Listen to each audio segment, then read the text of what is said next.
The quantum arrays at Luna Base 1 picked up the signal on a quiet Thursday morning. Dr. Sarah Chen stared at the readings, her coffee forgotten and growing cold beside her console. The signal wasn't random background radiation, or the usual chatter of pulsars. It carried information, complex patterns that defied natural explanation. "Director Hammond," she called, her voice steady despite her racing heart. "I think you need to see this." The signal originated from the Kuiper Belt, where nothing should exist except ice, rock, and the occasional research probe. But the energy signature suggested something massive, something that shouldn't be there. Within hours, every major telescope in the solar system turned their gaze toward the coordinates. What they found changed everything. A vessel, 3 kilometers long, had emerged from what appeared to be a tear in space itself. Its hull gleamed with an otherworldly iridescence, like oil on water but somehow solid. It wasn't approaching Earth. Instead, it seemed to be conducting some sort of survey of the outer solar system. "Keep this contained," Hammond ordered, his weathered face grave in the harsh light of the monitors. "Level 7 classification. If word gets out before we're ready." He didn't need to finish the sentence. Humanity had dreamed of first contact for centuries, but now that it was here, the reality was far more terrifying than anyone had imagined. The vessel's technology was so advanced it might as well have been magic. Their sensors could barely comprehend what they were seeing. For 3 days they watched. The vessel moved with impossible grace, defying known physics. It deployed smaller craft that vanished and reappeared at will, conducting what appeared to be material surveys of various Kuiper Belt objects. Then, on the 4th day, everything went wrong. A private research vessel, operating illegally in the outer system, emerged from behind a dwarf planet directly in the alien ship's path. Before anyone could react, before any warnings could be sent, the alien vessel's response was immediate and devastating. A beam of coherent light, so intense it briefly outshone the sun, lanced out. The research vessel, along with a significant chunk of the dwarf planet behind it, simply ceased to exist. No explosion, no debris field, just atomic dissociation on a scale that made nuclear weapons look like firecrackers. "Dear God," Hammond whispered, watching the footage from Luna Base's quantum telescopes. They didn't even try to communicate. No warnings, no attempts at contact. The alien vessel then changed course, toward the inner solar system, toward Earth. Emergency protocols activated worldwide. Military assets mobilized under the cover of routine exercises. But everyone in the know understood a horrible truth. If that ship decided to attack, humanity's most advanced weapons would be like throwing stones at a battleship. Sarah worked frantically with her team, analyzing every scrap of data they could gather about the vessel. Its power signature was unlike anything in theoretical physics. It seemed to draw energy directly from the quantum fabric of space itself. Its hull material absorbed or redirected every scan they threw at it, making detailed analysis impossible. But they weren't completely helpless. Sarah noticed something in the quantum noise. Tiny fluctuations in the ship's energy field that corresponded to its maneuvers. A pattern. A possibility. "Director," she said, her voice tight with controlled excitement. "I think I found a weakness. They're quantum field generators. They have to maintain perfect synchronization. Even a microscopic disruption could cascade through their entire system." Hammond leaned forward, his eyes sharp. "Can we exploit it?" "Maybe. But we'd need to advance our quantum technology by decades in a matter of days. And we'd need to get close enough." The alien vessel crossed Neptune's orbit, then Uranus. Its trajectory made its intentions clear. It was coming to eliminate the civilization that had witnessed its presence. Standard first contact protocol for them. Apparently, leave no witnesses. What followed was perhaps the greatest collaborative effort in human history. Every quantum physicist, every engineer, every brilliant mind on Earth worked together in secret. They had one chance, and failure meant extinction. Sarah led the technical team, pushing the boundaries of quantum mechanics beyond what anyone thought possible. They weaponized principles that had been purely theoretical, built devices that shouldn't have worked for another century. The fundamental forces of the universe became their tools, their last desperate hope. The alien ship reached Mars orbit when humanity played their hand. Quantum disruptors, hastily installed on automated platforms throughout the solar system, activated simultaneously. Each one alone was insignificant, but together they created a resonance pattern that interfered with the alien vessel's quantum field. The effect was catastrophic. The ship's perfect synchronization shattered. Energy fields collapsed, exotic matter containment failed, and the mighty vessel began to break apart from within. Its death throes lit up the Martian sky like a new sun. But humanity's victory came with a terrible price. The quantum disruption had consequences far beyond their calculations. A wave of spatial distortions rippled through the solar system, altering fundamental constants of physics on a local level. Earth's most advanced technology, based on classical physics, began to fail. In the aftermath, as humanity rebuilt, they found themselves in a transformed solar system. The laws of physics had shifted subtly but significantly. Their old technology was useless, but new possibilities had opened up. Possibilities that aligned more closely with the advanced science they had glimpsed in the alien vessel. "We got lucky," Hammond told Sarah months later, as they stood in the new Quantum Development Center built into Olympus Mons. "They underestimated us, thought we were primitive, but the next ones won't make that mistake." Sarah nodded, watching holographic displays show the progress of humanity's accelerated technological development. "Then we better make sure we're ready. No more playing catch-up. No more desperate last stands." The quantum arrays, now vastly more sensitive after the physics shift, had begun picking up more signals from deep space. Other civilizations were out there, and not all of them would be hostile. But humanity had learned its lesson. They would advance in secret, hidden behind a facade of primitive technology. They would prepare, adapt, and grow stronger. And when they finally revealed themselves to the galaxy at large, it would be on their terms. First contact had cost them dearly, but it had taught them an invaluable lesson. In a universe full of advanced civilizations, survival belonged to those who could adapt, innovate, and overcome. Humanity had proven they could do all three. The stars had tried to break them. Instead, they had been reforged. 10 years after first contact, Commander Elena Rodriguez stood in Earth's most secure facility, 3 kilometers beneath the Atacama Desert. Around her, quantum computers processed data streams from hundreds of stealth satellites scattered throughout the solar system, each one disguised as space debris, each one watching, listening, learning. "Show me the Arcturus intercept," she ordered. The holographic display shifted, revealing footage from humanity's latest operation. A damaged alien vessel, its hull crackling with residual energy from some distant battle, drifted through the outer solar system. Perfect bait. The operation had gone flawlessly. Quantum cloaked recovery ships approached under the cover of a manufactured meteor shower. Specialized drones, their technology reverse-engineered from the wreckage of that first hostile vessel, attached themselves to the derelict ship's hull.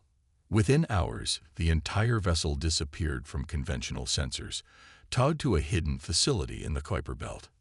"Status report on the crew?" Elena asked, though she already knew the answer. It was always the same.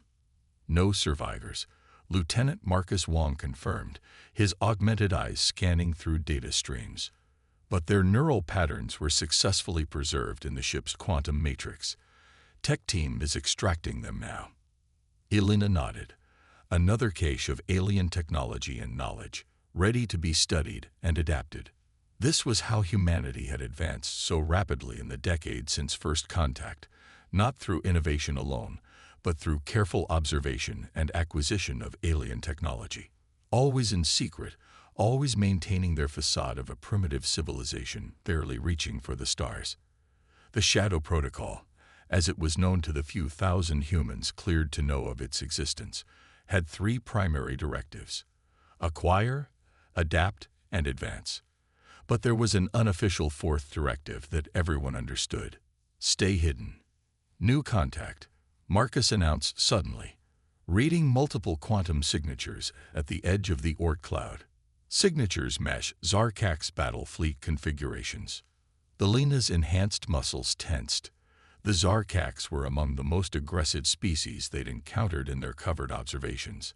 Their ships were living weapons, grown rather than built, and they expanded through the galaxy like a virus. They're following the energy trail from the derelict, Marcus continued. Estimate 6 hours until they reach the intercept point. They won't find anything, Alina said with quiet confidence. The recovery team had used quantum field manipulators to erase all traces of their operation. To any observer, it would appear the damaged ship had simply broken up and scattered into space, a common enough occurrence in the dangerous void between stars.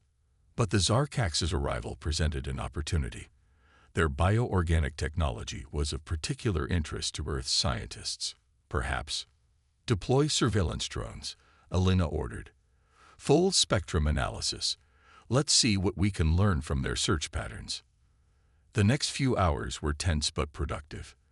The Zarkak ships moved with brutal efficiency, their living hulls pulsing with internal energy. Earth's drones, invisible to even the most advanced alien sensors, recorded everything. The way their ships communicated through quantum-entangled neural networks. The bizarre physics of their organic propulsion systems. The weaknesses in their seemingly impervious armor. Each piece of data was another step forward in humanity's silent arms race against the galaxy. Commander, Marcus called out, his voice tight. One of their scout ships is diverging from the main fleet. It's on a vector toward the Kuiper facility. Alina's mind raced through possibilities. The facility was heavily shielded, its quantum signature masked by carefully engineered background radiation. But the Zarkaks were known for their hunting instincts. Activate Protocol Omega, she ordered after a moment's consideration. Full shutdown of all non-essential systems. Let's go dark. Throughout the hidden facility, power systems went into quantum hibernation. Research projects froze mid-experiment. Only the most basic life support systems remained active, and even those operated at minimal levels. The Zarkak scout ship passed within 1,000 kilometers of the facility. Its organic sensors probed the space around it, seeking anything unusual. Finding nothing but ice and rock, it eventually turned back to rejoin its fleet. Alina released a breath she hadn't realized she was holding. Another close call, another secret preserved. Update from Titan Base, Marcus reported once the danger had passed. They've completed analysis of the neural patterns from our latest acquisition. The ship was part of something called the Concordat, apparently a loose alliance of species in the Carina Arm. Hostile. Unknown, but they were fighting the Zarkaks, so that's potentially promising. Alina studied the tactical display, watching the Zarkaks fleet disappear into deep space. Humanity's knowledge of galactic politics grew with each intercepted ship, each recovered database. They were building a picture of a complex and dangerous universe, one they would have to navigate carefully when they finally reveal themselves.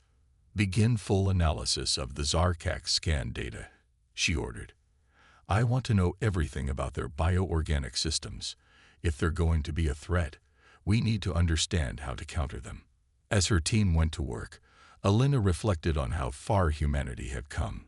Their technology now rivaled or surpassed much of what they'd seen from alien civilizations. But more importantly, they understood how to use it in ways its original creators hadn't imagined. The Shadow Protocol had transformed humanity from potential victims into patient predators. They watched, they learned, and they grew stronger. Every alien ship that strayed into their territory, every piece of recovered technology, every scrap of data, all of it brought them closer to the day when they could step out of the shadows. But that day wasn't here yet. For now, they would continue their silent work, building their strength in secret. The galaxy's powers continued their grand games, unaware that a new player was preparing to join the board. Alina smiled as new data streamed across her neural interface. The Zarkak ships had revealed several exploitable weaknesses. Humanity's arsenal would grow stronger still. In the depths beneath the desert, humanity's shadow war continued. Captain David Ito floated in the observation bubble of Phantom Station, watching distant stars shift through specialized filters. The station itself didn't officially exist, a feat of human engineering that bent light, gravity, and quantum fields to remain undetectable. Located in the heart of the Pleiades cluster, it was humanity's furthest outpost, their silent eye on galactic civilization. "Contact," whispered Lieutenant Anna Patil through their neural link. 3 ships, quantum signatures match concordat patterns. They're running from something. David's augmented vision zoomed in on the distant vessels. Their crystalline hulls were scarred with weapon impacts, trailing quantum plasma from damaged engines. Behind them, emerging from the darkness between stars, came their pursuers, Zarkak's hunter ships, their bioorganic hulls pulsing with predatory hunger. "Record everything," David ordered quietly, though the command was unnecessary. Phantom Station's quantum arrays captured and analyzed every detail of the unfolding battle, adding to humanity's growing database of alien tactical information. The Concordat ships fought bravely, their energy weapons creating beautiful patterns in space. But they were outmatched. The Zarkak's vessels seemed to anticipate their every move, their living weapons adapting to each defensive strategy. David's enhanced muscles tensed as he watched the slaughter. Everything in him wanted to intervene, to reveal humanity's presence and save the Concordat ships. But Operation Stargaze had strict protocols. Observe, record, remain hidden. The fate of Earth depended on their anonymity. "New contact." Anna's voice carried urgent undertones. "Massive quantum disturbance. I've never seen readings like this." Space itself seemed to tear open, a wound in reality that leaked impossible energies. Through this breach emerged a ship that dwarfed all others, a Concordat dreadnought, its crystalline structure refracting starlight into rainbow cascades. "Tactical analysis," David subvocalized, his neural implants already processing the sensor data. "The dreadnought's using some kind of quantum field technology we've never encountered," Anna reported. It's bending probability itself. The Zarkak's weapons aren't just missing. They're retroactively never having been fired in the first place." David watched in fascination as reality itself seemed to rewrite around the massive vessel. The Zarkak ships, for the first time in any recorded encounter, began to retreat. Their bioorganic weapons were useless against an enemy that could simply edit their attacks out of existence. "Full spectrum analysis," he ordered. "Every scanner we have. This is exactly what we've been waiting for." Phantom Station's entire sensor array, the most advanced humanity had ever created, focused on the Concordat dreadnought. They recorded everything.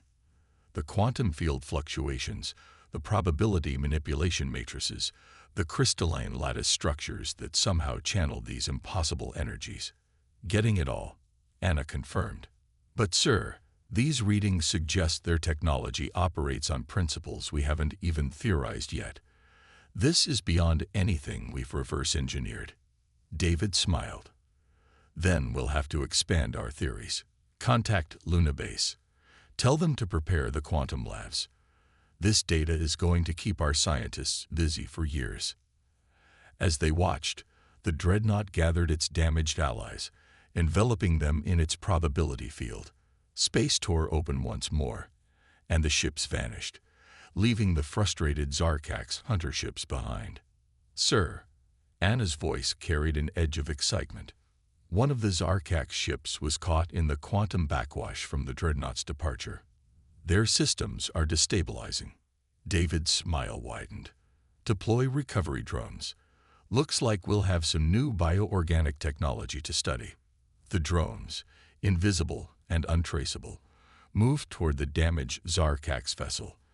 This was how humanity had built their strength, picking up the pieces after battles between greater powers, studying both victory and defeat, learning from everyone's mistakes and innovations. "Message from Earth Command," Anna announced. They're accelerating Project Prometheus based on our preliminary data.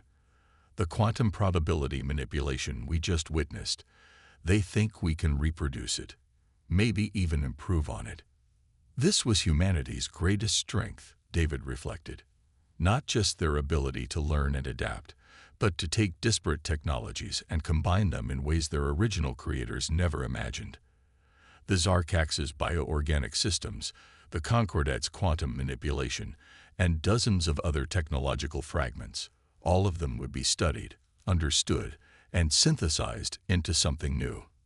Update the strategic analysis, he ordered. The Concordat clearly has technology that can counter the Zarkax expansion, but they're conservative, defensive. They react rather than act. Note that as an exploitable weakness. Anna nodded, adding the observation to their ever-growing database of alien civilizations' strengths and weaknesses. When humanity finally revealed itself to the galaxy, this knowledge would prove invaluable. The recovery drones completed their work, attaching themselves to the stricken Zarkax vessel. Using technology reverse-engineered from a dozen different species, they began to slowly shift the ship out of normal spacetime, making it appear to break apart naturally while actually preserving it for study. Another piece of the puzzle, David mused, watching the operation through his quantum-enhanced vision. Every battle we witness, every piece of technology we recover, brings us closer to being ready. Ready for what, sir? Anna asked, though she knew the answer. Ready to stop hiding.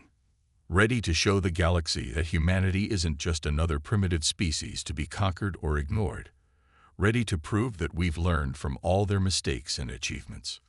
In the distance, the last Zarkax ships vanished into faster-than-light travel, leaving behind their damaged companion as a sacrifice to the void. Little did they know that their loss would contribute to the rise of a power they didn't even know existed. Phantom Station continued its silent watch, one of dozens of hidden outposts gathering intelligence throughout the galaxy. In labs and facilities throughout the solar system, humanity's scientists and engineers worked tirelessly, combining alien technologies in new and unexpected ways. The day of revelation grew closer, and when it came, the galaxy would learn that while they had been fighting among themselves, a new power had been watching, learning, and preparing. Admiral Sarah Chen, the same Sarah Chen who had helped save Earth during first contact 20 years ago, stood before the Emergency Council in the quantum-shielded chambers beneath Geneva. The holographic displays showed a scene of devastation, the Concordat's outer colonies burning under the combined assault of the Zarkax swarm, and a new, even more terrifying force, the Nexus Collective. The Concordat's quantum defense grid has failed, she reported, her augmented voice steady despite the gravity of the situation. Their probability manipulation technology couldn't handle a simultaneous attack from two different vectors. The Zarkax bioweapons consumed their outer defenses while the Collective's nanoswarms infected their quantum cores. How long until they fall? Asked Director Hammond, now in his 80s but kept vital by life extension technology reverse-engineered from various alien sources. Days, maybe hours. Sarah gestured, and the holographic display shifted, showing tactical projections. Once the Concordat falls, there's nothing standing between these forces and the Terra sector. They'll find us within months. The council chamber fell silent. For 2 decades, humanity had hidden in plain sight, building their strength through careful observation and strategic acquisition of alien technology. They had planned to reveal themselves on their own terms when they were ready.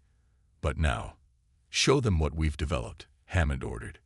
Sarah nodded, updating the display. Project Prometheus has exceeded all expectations.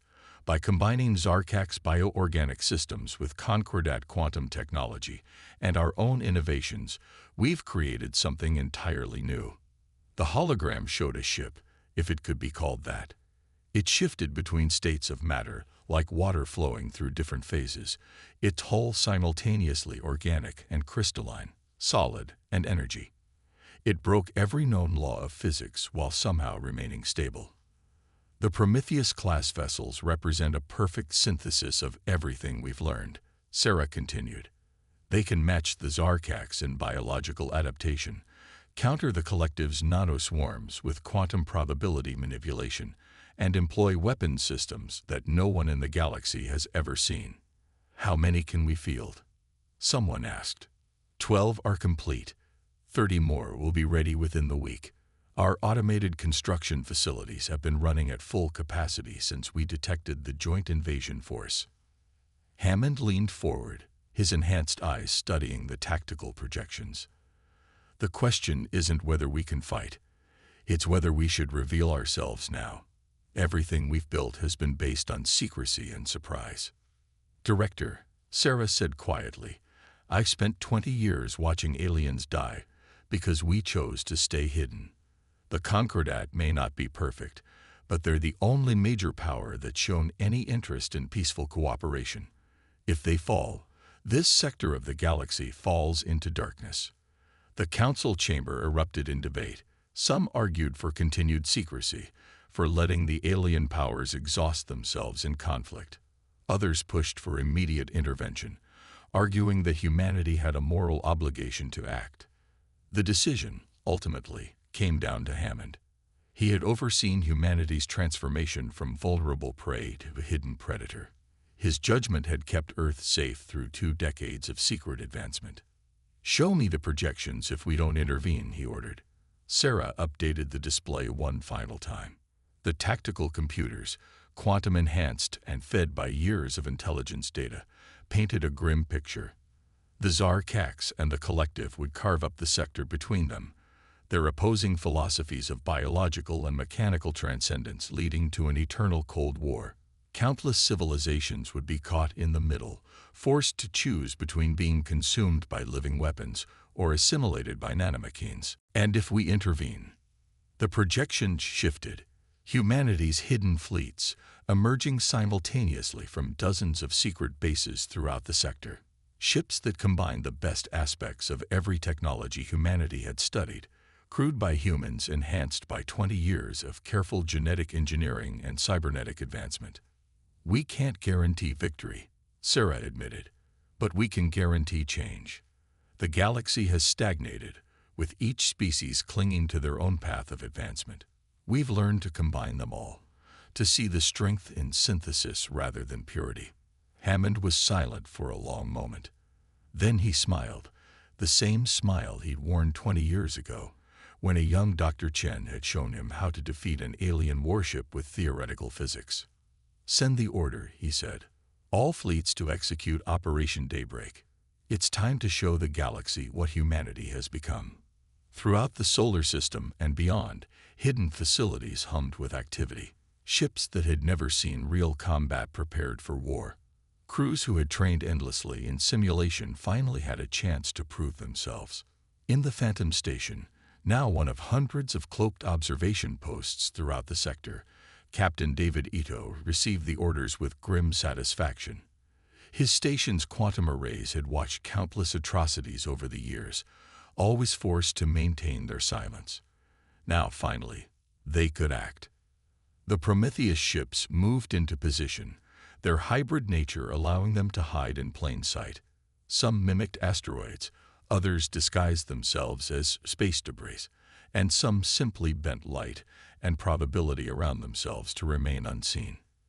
They would wait for the perfect moment, when the Zarkax and Collective forces were fully committed to their assault on the Concordat's core worlds.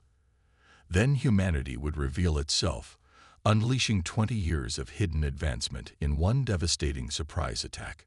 Sarah Chen watched the preparations from her command ship, the first of the Prometheus-class vessels.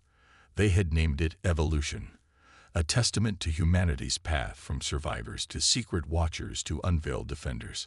All ships report ready, her tactical officer announced. Awaiting your command, Admiral. Sarah took a deep breath, thinking of all the steps that had led to this moment. The terror of first contact, the years of hidden development, the agonizing choices to remain concealed while others suffered. Now finally, humanity would show its true face to the galaxy. Send to all ships, she ordered. Operation Daybreak begins at dawn. The Concordat's capital system blazed with war. Zarkak's bioships twisted through space like living serpents, their weapons burning through crystalline defense platforms. The Nexus Collective's nano-swarm vessels moved with mechanical precision, their clouds of microscopic machines devouring everything they touched. Between them, the last major fleet of the Concordat fought desperately, their once mighty probability manipulation fields flickering and failing. Admiral Sarah Chen watched it all through the Evolution's quantum-enhanced sensors. Her fleet of Prometheus-class ships remained hidden, scattered throughout the battlefield in perfect position, waiting. Signal from the Concordat flagship, her communications officer reported. They're broadcasting a final declaration of defiance and initiating their core self-destruct sequences. Sarah nodded grimly. Time to change the rules of the game. All ships, execute Operation Daybreak. Protocol 0. Across the battlefield, humanity's hidden fleet revealed itself. The Prometheus ships shed their camouflage like breaking dawn, their hybrid hulls shifting between states of matter. They were beautiful and terrible, organic crystal pulsing with quantum energy, each one a testament to humanity's ability to synthesize and improve upon every technology they had studied. The reaction from the alien fleets was immediate. Both Zarkak's and collective ships broke off their attack on the Concordat, turning to face this new threat. Sarah could imagine their confusion. Sensors showing them ships that shouldn't exist, technology that defied categorization. All ships, execute attack pattern Theta, Sarah commanded. Show them what humanity has learned. The Evolution led the charge, its hybrid hull adapting in real time to enemy attacks. Zarkak's bioweapons splashed harmlessly against quantum probability fields. Collective nanoswarms found themselves scattered by precisely calculated gravity pulses. But it was humanity's counterattack that truly demonstrated their advancement. Weapons combining organic growth with quantum manipulation and nanoengineering struck with devastating precision. Zarkak's ships found their biological advantages turned against them, their living weapons reprogrammed mid-battle. Collective vessels discovered their nanoswarms infected with quantum viruses that rewrote their basic protocols. Multiple quantum breaches detected, her tactical officer reported. Enemy reinforcements arriving. Sarah smiled. They had expected this. Deploy the Dark Light Protocol. Throughout the system, hidden quantum arrays activated. Technology stolen from a dozen different species, refined and combined by human ingenuity, created a cascading effect through space-time. FTL travel became impossible within the system, except through channels humanity controlled. The reinforcements emerged from quantum space directly into prepared killing zones. On her command deck, Sarah watched the battle unfold with silent satisfaction. 20 years of hiding, watching, and learning were paying off. Every alien tactic had been studied, every technology analyzed for weaknesses. Humanity had prepared counters for everything. Concordat flagship is hailing us, the comm officer announced, surprise evident in his voice. Put them through. The holographic display showed an alien face, crystalline features arranged in what Sarah recognized as an expression of awe. What are you? The Concordat commander asked. We're humanity, Sarah replied simply. We've been watching, learning, preparing, and now we're here to change the balance of power. As if to emphasize her words, another squadron of Prometheus ships unleashed their primary weapons. Beams of concentrated quantum energy, guided by biological targeting systems and enhanced by nano-engineered focusing arrays, cut through the enemy fleet's defenses like light through darkness. The collective is attempting to transmit tactical data back to their central network, her tech officer reported. Let them, Sarah ordered. It's time the galaxy understood what humanity has become. The battle continued, but its outcome was never in doubt. Humanity had spent 20 years preparing for this moment, developing countermeasures for every possible response. The Zarkak's biological adaptations couldn't keep pace with weapons designed to rewrite their very genetic code. The collective's mechanical precision fell apart against quantum probability manipulation that made their calculations meaningless. One by one, the enemy ships were destroyed or disabled. The few that managed to retreat would carry word of humanity's emergence throughout the galaxy. The message would be clear. A new power had revealed itself, one that had learned from everyone's strengths and weaknesses. In the battle's aftermath, Sarah stood in the Evolution's observation dome, watching cleanup operations begin. The Concordat ships that had survived approached cautiously, their crews still trying to understand what they had witnessed. "Message from Earth Command," her comm officer reported. "Director Hammond sends his congratulations. Phase 2 is authorized." Sarah nodded. This battle had been just the beginning, a demonstration of humanity's capabilities. Now came the harder task, reshaping the galaxy's power structure. The Concordat would be offered an alliance, their technology and philosophy integrated into humanity's expanding synthesis. The survivors of the Zarkax and collective forces would be studied, their innovations added to humanity's growing technological base. "Send to all ships," she ordered. "Operation Daybreak is complete. Begin diplomatic protocols." As she watched her fleet move into defensive positions around the Concordat capital, Sarah reflected on how far humanity had come. From hiding in terror from their first alien contact, they had risen to become perhaps the most advanced civilization in the sector. Not through any single breakthrough, but through their unique ability to learn from, combine, and improve upon everything they encountered. The galaxy had tried to break humanity 20 years ago. Instead, they had been reforged into something new, something that combined the best aspects of biological, mechanical, and quantum advancement. The age of hiding was over. The age of humanity had begun. And the stars themselves seemed to shudder at the implications.